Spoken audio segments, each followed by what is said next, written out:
Today we're talking about economics, which is very fun because it's one of the few disciplines that allows you to use graphs without evidence. The joke here being that subscribing is free, so there is no private cost and therefore potentially unlimited social benefit.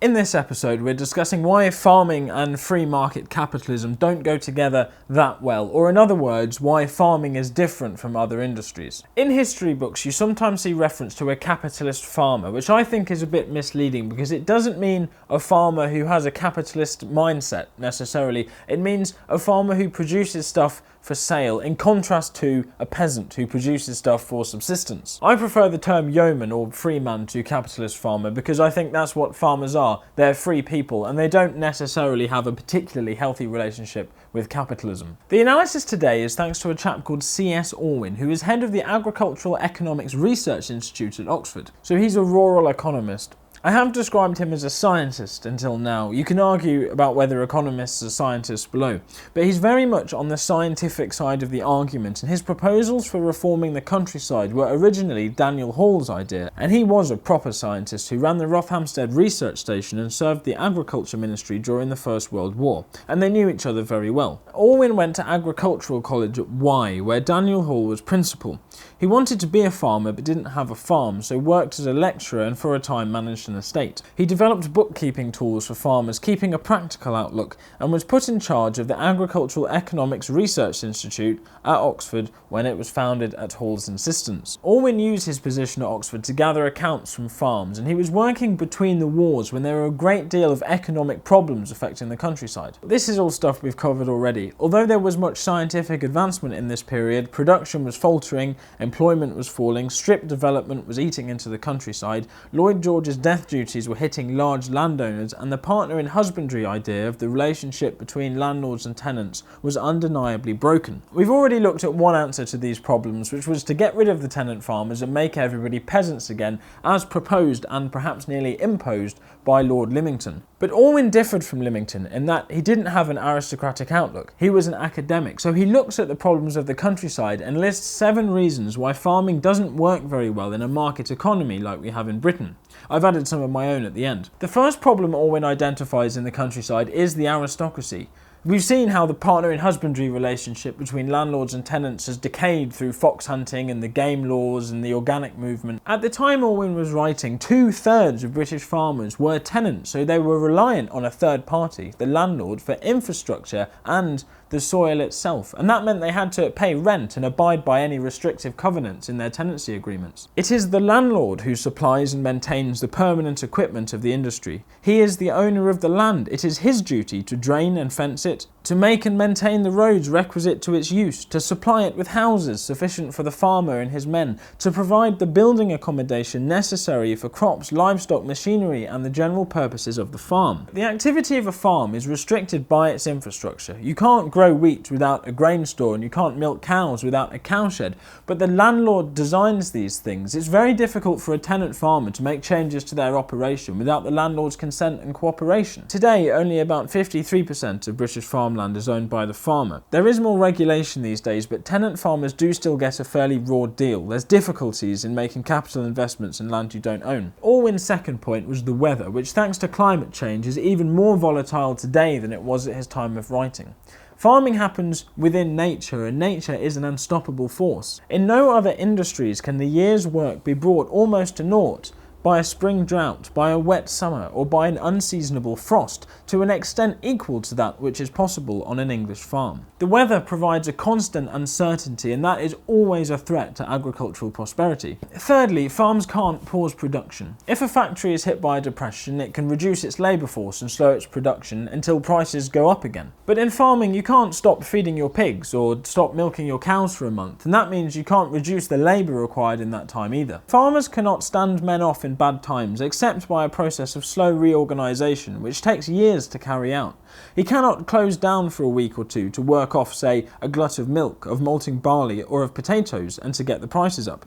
He has to pay a full week's wage to every man, and he cannot go short time. In fact, the farmer is in direct conflict all the time with the forces of nature, and if he should suspend his efforts for even only a short time, he is beaten. This has changed slightly since Orwin's time of writing, in that farms now use less labour labour. Our farm used to have a few cottages attached to it and would also have had seasonal labour in the summer to help with the harvest. Thanks to mechanisation, family farms today often don't have outside labour, so they can cut their labour costs not by not doing the work, but by not paying themselves, not taking a wage. Unpaid family labour lubricates agricultural production in times of hardship, but Orwin's point definitely does still apply to larger operations where they have lots of employees because they do need paying. But in a sense, smaller farms are more resilient because they can avoid labour costs by allowing themselves to become impoverished. Fourth, we have the fact that farming occurs within a yearly cycle that cannot be sped up. In the coal mine, day and night shifts are customary to make fullest use of the equipment. In any factory, overtime can be and is worked when the trade is good.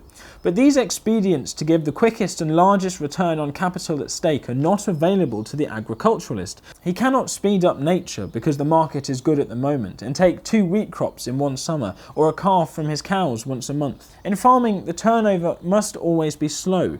So slow that the farmer can never know the extent to which the conditions under which his enterprise was conceived and planned may have changed by the time at which it reaches fruition. This dovetails into the fifth point, which is that you cannot easily substitute production. If the market for barley is very good but you've planted wheat, there's nothing you can do about it. When a crop is planted, it's for a market that doesn't yet exist and will only exist when that crop is harvested the following year. When farmers plan their production, they don't know what the prices will be. It's inherently risky. Opportunities occurring to the individual farmer for trimming his sails to catch the passing breeze are very few.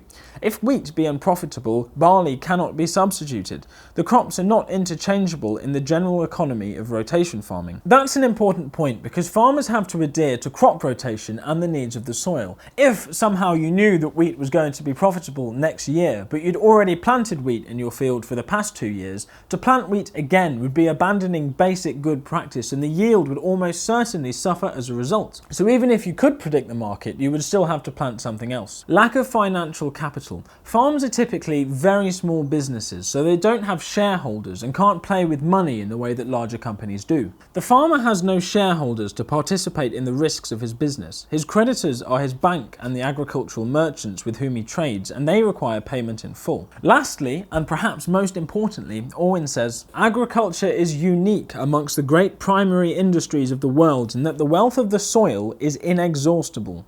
This is the thing that really sets farming apart from other forms of production. Whilst it is possible to increase the product of the land by using up certain of the other resources of the world, this is not an incident essential to the production of wealth by farming enterprise. The raw material of agriculture is truly inexhaustible, and there is no other industry, surely, for which this can be claimed. With crop rotation, drainage, the return of organic material, you can improve soil, the capital of the land, while yields increase. So in a sense, soil as a resource becomes more plentiful if you use it carefully, adhering to scientific principles. And because of that, farming is a mode of production that doesn't necessarily deplete the Earth's resources. I would like to add to that farming has carbon offsets within it, so it's just about the only industry, certainly the only extractive industry, that isn't intrinsically bad for the planet. You see it compared on government emissions figures because most industries just generate emissions, so that's how we compare the effects of different sectors of our economy.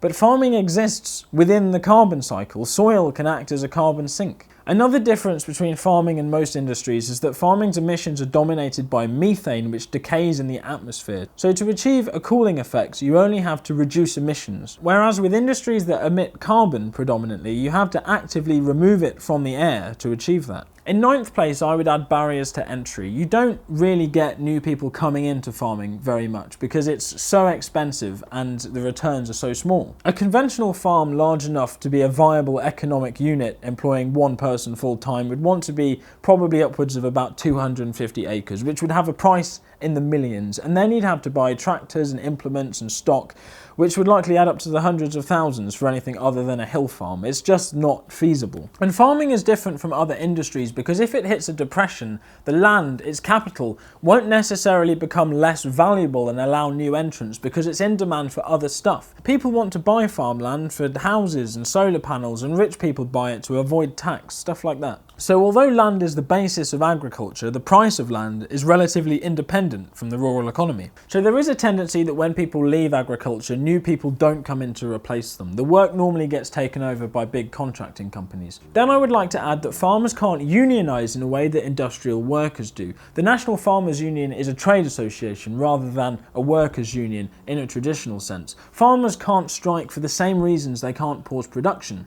When I was a kid, the milk processing companies would change our contracts, so we'd have to sell milk for less than the cost of production. And I asked my dad why farmers just didn't strike and not send milk for a week. But if you don't send milk, you still have to do all the work, you still have all the costs, you just bankrupt yourself, so farmers don't do it. And lastly, farmers don't dictate prices. Commodity markets decide prices. There's that famous quote to the effect of farmers are the only people in the economy who ask the price when they go to buy equipment and then again ask the price when they go to sell their produce. If we take these points and combine them with the fact that farming does occur within a market economy in Britain, it's no surprise that it's faced very long periods of difficulty. It did work fairly well between the agricultural revolution and the 1870s, but then it was undercut by imports produced with cheaper labour and favourable exchange rates. So from the 1870s until 1939, it was in decline, and then from 1939 until the present day, it's been supported by subsidies. Because of all these things, British farming hasn't really successfully stood on its own 2 feet since the 1870s, which was 154 years ago now. At this point, I wanted to argue that farmers are not generally motivated by a capitalistic mindset, which I know to be true,